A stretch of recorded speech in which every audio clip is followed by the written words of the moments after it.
बोलती पुस्तके. ज्यांना वाचनाचा नाद त्यांना बोलती पुस्तके घाली साद. आमचं चॅनल सबस्क्राईब करा आणि सबस्क्राईब करायला इतरांनाही सांगा.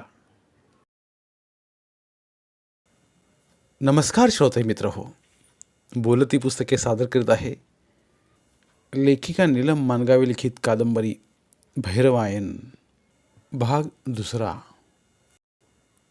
रामा धनगर पैलवानाच्या वाड्यात सालगडी म्हणून चाकरी करीत होता. वर्षभराच्या बोलाची चाकरी, पहाटे 5 पासून रात्रीच्या 9-10 वाजेपर्यंतची चाकरी, रोजची. त्यात खंड नाही. खंड पडलेला पैलवानाला चालायचा नाही. मग रामा स्वतः आजारी असो किंवा त्याच्या घरचं कुणी आजारी असो किंवा कुणा नातलगाचा मृत्यू झालेला असो, रामाची चाकरी सुरूच. पैलवानाला त्याची दयामाया यायची नाही, फक्त कामाशी मतलब. त्याबदली रामाला सकाळी शिळ्या भाकरीची न्याहारी मिळायची, दुपारचं आणि रात्रीचं जेवणही मिळायचं. असायचं ते उरलं सुरलंच, पण त्यानं रामाच्या पोटाची खळगी भरायची. आतडी काम ओढायला तेवढ्यावरच तयार व्हायची. दुपारी घरी असला तर गुळाचा चहा मिळायचा, तोही रामाला अमृततुल्य वाटायचा. वर्षातून 2 शर्ट आणि जाड्या भरड्या कापडाची 2 धोतरं मिळायची. वर्षभर 2 धोतरं पुरायची नाहीत, ती फाटायची. म्हणून रामा सणावारी धोतर नेसायचा, बाकी गुडघ्या एवढ्या पट्ट्याच्या चड्डीवरच असायचा. वर्षाखेर ठरल्याप्रमाणे 1500 रोख मिळायचे, बस एवढंच. त्याला औषध पाणी करावं लागलं तर त्यातून पैसे कट व्हायचे. कधी वर्षाखेर 100-200 हातावर ठेवले जायचे. हिशेब तोंडी सांगितला जायचा. किती खरं आणि किती खोटं हे विचारायचंच नाही. विचारायला रामाच्या तोंडात जीभ कुठं होती? म्हणजे जीभ होती, पण त्या जिभेला बोलण्याचं स्वातंत्र्य नव्हतं. मालकाला उलट काही विचारायची हिंमतच त्या जिभेत नव्हती. तर रामाच्या शरीराबरोबर रामाची जीभ ही जणू मालकाच्या मर्जीनंच चालत होती. पैलवान काही बोलला किंवा त्यानं काही सांगितलं की नुसतं व्हयजी, खरायजी, करतो जी, एवढंच त्याची जीभ बोलायची. मालकानं जर म्हटलं, राम्या जगतोस कशा पायी रे, एक काम धड करत नाहीस, नुसता खायला कार आणि भुईला भार, त्या परीस मरत का नाहीस? तरी रामा व्हयजी असंच म्हणणार. एवढा तो मालकाची थुक्की झेलणारा होता. मग तो मालकाला हिशोब विचारणार कसा?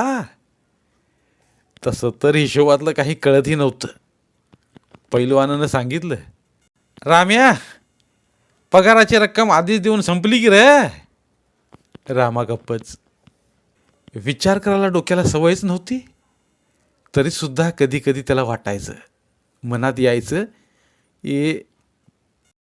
काही पैसेच मिळत नसतील तर ढोरावानी राबायचं कशा पायी, नुसतं पोटावारीच राबायचं. पण मग मनातलं कधी त्यानं ओठावर आणलं नाही.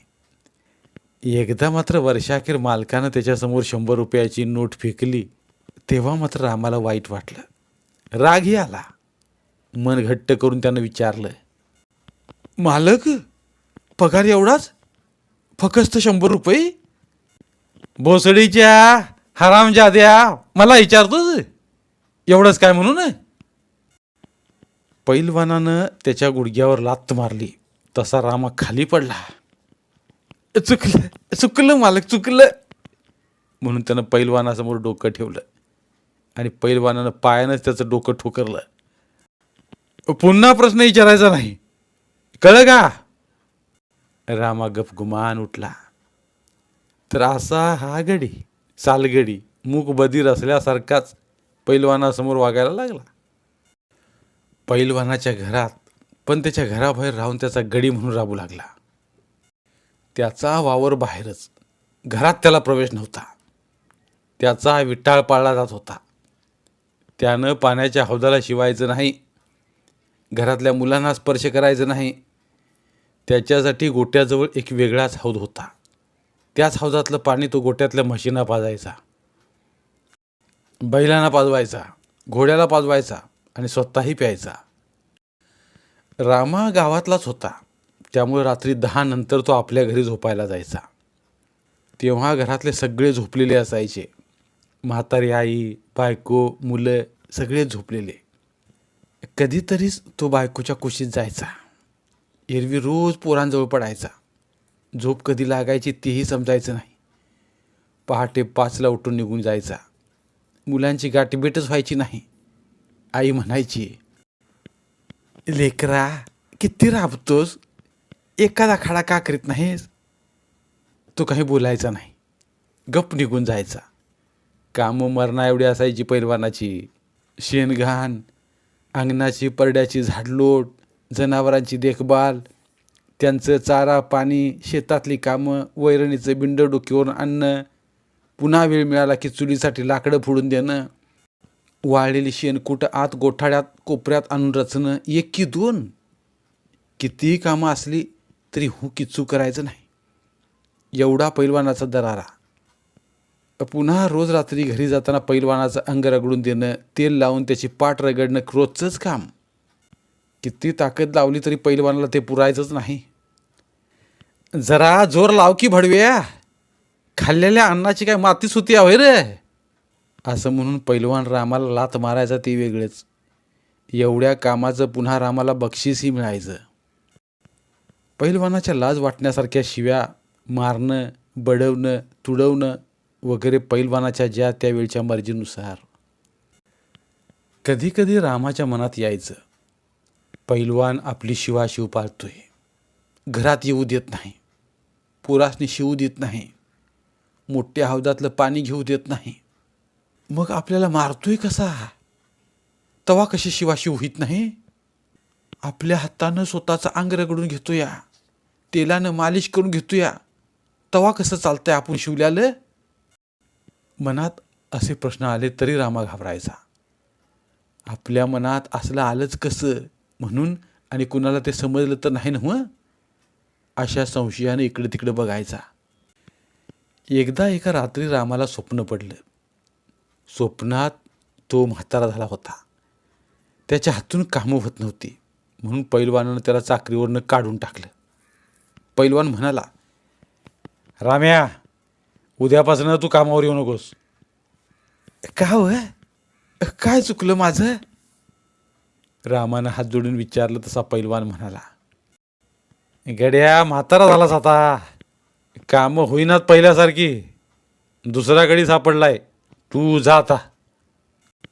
कुठे जाऊ मी? रामा घाबरलाच. काय करू आता? काय बी कर, म्या काय सांगू? मालक, पगार देऊ नका असा, नुसतं पोटाला घाला, पोटावारी राबीन मी, पण असं तोडू नका असा. रामा गयावया करू लागला. तसा पैलवान म्हणाला, हे तर काय धर्मशाला आहे वै रे, जा की घरला जा, पोरा बाळांच्याच म्हातारा पण काढ, जा. रामा घरी आला आणि 4च दिवसात घरातली अडगळ झाला. आई मरून गेली होती. घरात म्हातारी बायको, मुलं, सुना, नातवंड, घर भरलेलं, पण भरल्या घरात त्याला जागा नव्हती. नातू म्हणाला, हा म्हातारा आपल्या घरात का राहतोय?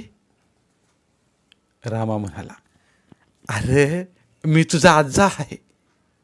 मुलगा म्हणाला, आबा, तू त्याचा आजा आहेस, पण त्याला ते कुठं ठावा आहे? तुझी ओळख आम्हाला नाही ती त्याला कशी लागावी? आम्ही उठायच्या आधी तू निघून जायचास आणि आम्ही झोपल्यावर कवा तरी यायचास. तुला कधी घरात बघितलंच नाही आम्ही. कधी आमच्या संग बोलला नाहीस, कधी आमच्या तोंडात घास घातला नाहीस, कधी हसणं ना खेळणं ना बागडणं काहीच नाही. सण वार, कुणी मेलं जगलं, तुला सगळं सारखंच. मग माया करायची गोष्ट तर लई लांबची. आम्हाला नुसती आई माहीत, तू माहीतच नाहीस. मग नातवंड तरी कशी ओळखायची तुला? या घरानं तुला आपलं कसं म्हणावं? रामा एकदम दचकून उठला. कुणाला सांगणार, कुणाला विचारणार? उद्याची त्याची गत त्याला स्वप्नात दिसली. शेजारी मुलं शांत झोपली होती. रामा विचारात पडला. टक्क डोळ्यानं पोरांकडे बघत बसला. झोप येत नव्हती, जीवाची घालमेल होत होती. अशात कोंबडा आरवला. तसा रामा उठला. पोरांना सोडून जावं असं वाटत नव्हतं. आज खाडा करून घरातच राहावं असं वाटायला लागलं. तो मुलांकडे पाहत बसला. एवढ्यात दुसऱ्या कोंबड्यांना आरोळी दिली. एका पाठोपाठ एक मग कोंबडे आरवायला लागले. तुमच्या महारी मी तुमच्या दुसरी काही कामं आहेत का नाहीत तुम्हासनी? गपगुमान बसा की आता. त्याला कोंबड्यांचा राग आला. एवढ्यात कुत्री भुंकल्याचा आवाज आला. 4-5 कुत्री भुंकत होती. पाठोपाठ ब्या ब्या ब्या ब्या मेंढरांचा आवाजाचा एकच कालवा सुरू झाला. त्याच्या मारी मी ह्यासनी बी मी नकोच झालोय काय. तो तोंडातल्या तोंडात बडबडला. तसाच बसून राहिला. उठावं असं वाटत नव्हतं. पोराबरोबर राहावं असं वाटायला लागलं. एवढ्यात बायकोनं घाबरून विचारलं, का व असं का बसलाय? बरं वाटत नाही का काय? नाही, बरं आहे की, रामा म्हणाला. तशी ती म्हणाली, मग बसलाय का असं? जावा की, नाहीतर पैलवान बोंबलल उशीर का झाला म्हणून शान. पैलवानाचं नाव ऐकताच रामा ठणदिशी उठला. घराबाहेर जाऊन बादलीत असल्या थंडगार पाण्यात हात बुडवून एका हातानं तोंडावर पाण्याचा हबकारा मारून घेऊन तडक पैलवानाच्या वाड्यावर गेला. गडी म्हणून तो काम करायला कमी पडत नव्हता. कधी कामात कुचराई करीत नव्हता, कधी खाडा करीत नव्हता, तरी मालकाचा मार चुकत नव्हता, शिव्या चुकत नव्हत्या. शिवी दिल्याशिवाय नोकराला भीती राहणार नाही आणि आदनमधनं मारल्याशिवाय त्याला आपली जागा समजणार नाही.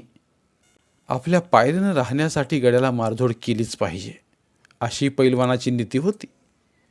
गडी माणसाशी वागण्याची त्याची एक अमानुष पद्धत होती.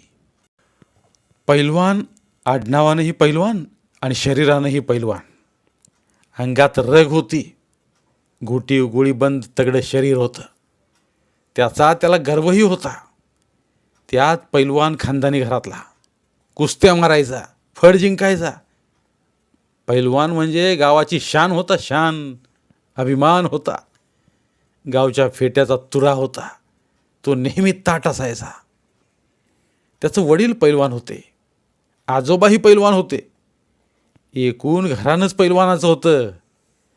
खरं तर कधी काळी त्याचं आडनाव थोरात असं होतं, पण परंपरेनं घराण्यात पैलवानकी चालत असल्यानं पुढं आडनावच पैलवान पडलं. कुस्त्या काही रोज असायच्या नाहीत. अलीकडच्या 4-5 वर्षात तर वय झाल्यानं पैलवान कुस्त्या हरतच होता. तग धरून राहता येत नव्हतं त्याला आता. त्यानं मग हळूहळू कुस्त्या कमी केल्या. पण अंगात रग होती. पैलवान असल्याचा अहंकार होता. ताकद दाखवायची, खुमखुमी डोकं वर काढायची. पण ती ताकद दाखवायची कुठं, रग जिरवायची कुठं? त्यासाठी तो रामाला वापरायचा. घरचा गडी, त्याला विचारणार कोण? कुठल्या तरी निमित्तानं रामाला हातापायानं बडवत तुडवत जमिनीवर लोळवायचा.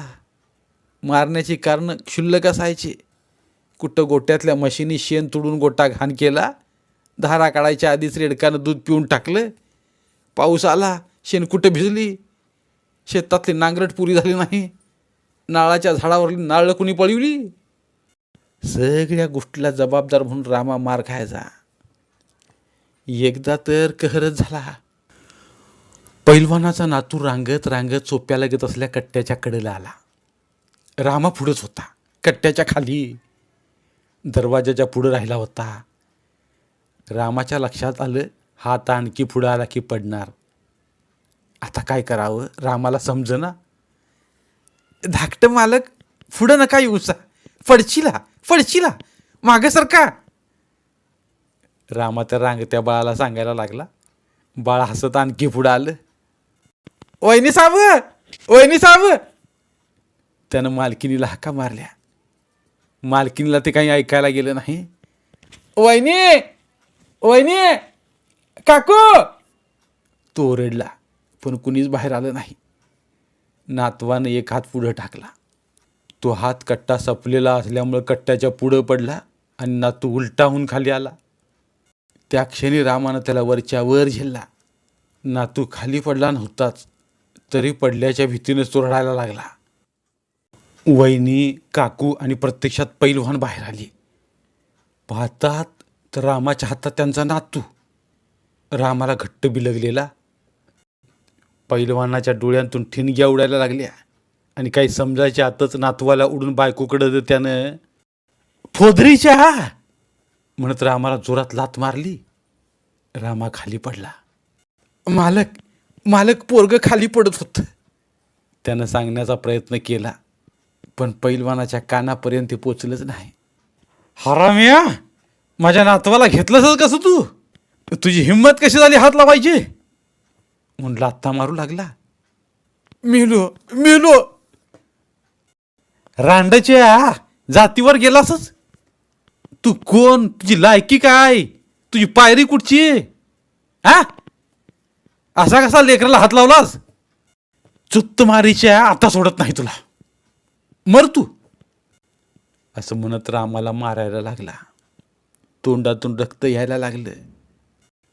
तशी त्याची बायको म्हणाली, काय जीव घेताय का काय त्याचा? बास की आता, रगात वखतोय त्यो, जीव जाईल त्याचा, सोडा सोडा त्याला. पण पैलवान रागाने इतका बेभान झाला होता की तो रामाला मारतच राहिला. रामाच्या तोंडातलं दात पडलं, रक्ताची धार लागली, अंगातली हाडं खिळखिळं झाली, उठता येईना. मग चालणार कसा? रामा तसाच पडून राहिला. बघत काय राहिला आहे? जावात, तो बायकोला म्हणाला. जावा, लेकराला आंघोळ घालून घ्यात आणि तुम्ही बी आंघोळ करून कापडं बदला अंगावरची, इट्टा धुवून काढा. जावात. पैलवानानं हुकूम सोडला. पण आंघोळ करून कपडं बदलायला तो स्वतःच गेला नाही. तळमळणाऱ्या रामाला तिथं सोडून पायात पायतान घालून पैलवान बाहेर गेला. रामाची शिवाशिव त्याला झाली नव्हती, उलट रामाला मारल्यानं त्याची शुद्धी झाली होती. रामाच्या रक्ताच्या दर्शनानं तो जणू पवित्र झाला होता. रक्तानं माखलेला रामा कसाबसा लंगडत लंगडत घराच्या वाटेला लागला. त्याच्या वस्तीत येत असताना त्याच्याभोवती वस्तीतल्या माणसांचा गारडा पडला. आपल्या लोकांना पाहून रामा रडायला लागला. रडता रडता बेशुद्ध होऊन खाली पडला. लोकांनी उचलून त्याला त्याच्या घरात आणलं. कुणी तोंडावर पाणी मारलं, कुणी वारे घालायला लागलं, कुणी कांदा फोडून नाकासमोर धरलं, कुणी जखमावर चुळायला झाडपाला आणायला पळालं. रामा शुद्धीवर आला, पण बोलता येत नव्हतं. तोंड सुजून धप्प झालं होतं. डोळ्यांभोवती काळं खळं झालं होतं. काय झालं? काय झालं? कुणी मारलं? लोक विचारायला लागले. त्याची आई बडवून घेऊन रडायला लागली. काय झालं व माझ्या लेकराला? म्हणून तिनं गळाच काढला, गहीवर घातला. पण रामाला काही सांगता येत नव्हतं. बोलण्यासाठी तोंडच उघडता येत नव्हतं. 4 दिवसानंतर रामाला बोलायला यायला लागलं.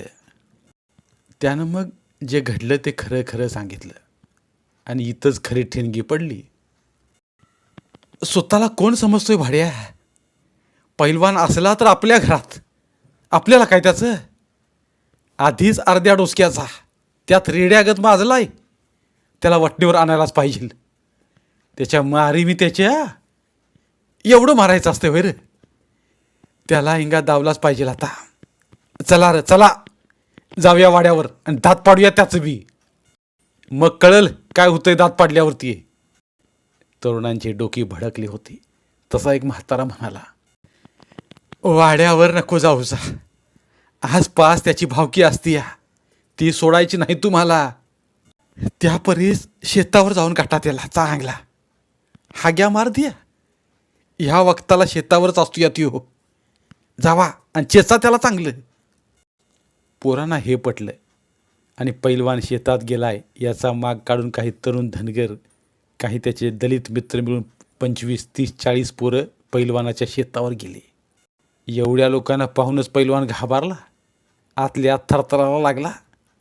अंगाला घामच फुटला. तर आता आपलं काही खरं नाही. असं वाटत असतानाच सगळा घोळका त्याच्यापुढं येऊन उभा राहिला. त्यातल्या एकानं विचारलं, लई खपवून घेतलं तुझं. गडी म्हणजे काय गुलाम वाटलं होय रे पैलवाना? काय पाळल्याला कुत्रं वाटलं? किती मारलंस आहा? तोंडातलं दात पडलं, अंग फाटलं, रक्त बंबाळ झालं. आत्ता तुला ठेवतो काय बघ. एवढी माणसं बघून बाकीचे गडी पळून गेले. पैलवान एकटा राहिला, एकटाच. आणि समोर 30-40 तरणी ताटी पोरं. पोरांच्या हातातल्या काट्या बघून पैलवान सटपटला. पैलवानाची मस्ती खाडकन उतरलीच. अंगातली पैलवानी रग थंड पडली. आता आपला निभाव लागणार नाही हे ओळखून पैलवानानं शरणागती पत्करली. चितपट झाल्यासारखा तो आजीजी करायला लागला. चुकलं माझं, चुकलं, पुन्हा असं होणार नाही म्हणून त्यानं हात जोडलं. तरी डोक्यात जाळ झाल्या तरुणाने त्याचं जोडलेलं हात धरलं, त्याला पुढं खेचलं, खाली मातीत पाडलं. तालमीतल्या मातीत लई लोळलास, आता ह्या मातीची चव बघ म्हणून त्याला मातीत लोळवलं आणि दणकं द्यायला सुरुवात केली. हातानं पायानं काठीनं मारायला सुरुवात केली. मनातला राग, चीड, अपमान बाहेर पडू लागला. पिढ्यानपिढ्या साचलेलं गुलामीचं रक्त जणू एकदम पेटून उठलं. सगळ्यांनी मिळून पैलवानाला बदडलं. पैलवान बेशुद्ध पडला.